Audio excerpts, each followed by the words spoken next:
এবার আমার বিয়ে নিশ্চিত, এবার আমার বিয়ে নিশ্চিত।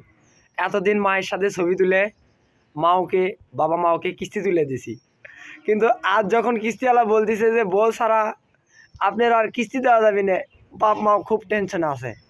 তো বিয়ে তো এবার হবেই। আর আমি সবসময় চিন্তা ভাবনা করবো, একটা মানুষের কয়টা বিয়ে করা যায়? বিয়ে করাই লাগবি, আমাক বিয়ে করাই লাগবি।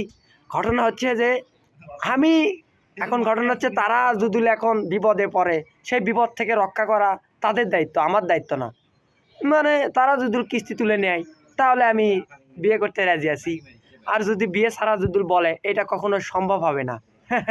এই এতদিন এরা মনের খুশি, মানে জাস্ট বলা হবে না, 4-5টা মানে দাওয়াত, 5-6 জনের লোকজনক দাওয়াত খেলেলে হয়তো মনের কষ্টগুলো চলে যাবি।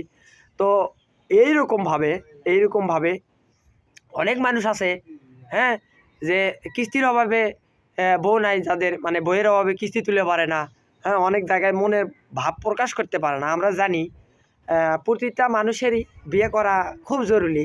ধরেন নাই যে দেখেন, এই যে দাড়ি মুখ জ্বালাইছে, অথচ আমার এক সাথের চেংড়া প্যাঁড়া ওরা কিস্তি তুলছে, বাড়ি থেকে ওদেরকে বিয়ে দিছে। হ্যাঁ, কিস্তি তোলার পর বাড়ি থেকে ওদেরকে বিয়ের ব্যবস্থা করে দিছে।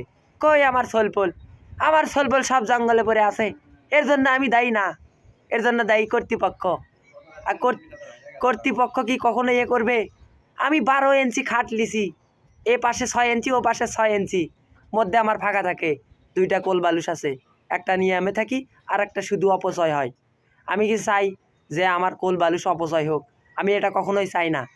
তো দৃষ্টি আকর্ষণ করতেছি তুলো ব্যবসায়ীদের, যে আপনারা যারা বিয়ে করেনি তাদেরকে অযথা বেশি করে তুলে দেওয়ার দরকার নাই।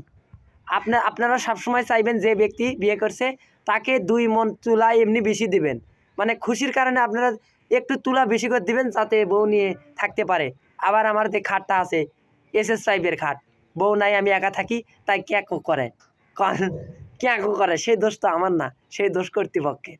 সেটা কি আমি মানতে পারবো না। তো আমার কি হবে? আজকে আমি চাদর ন্যাপ সব পুকুরে ফেলে দেব, কারণ আমার বউ নাই। এগুলো রেখে কি হবে?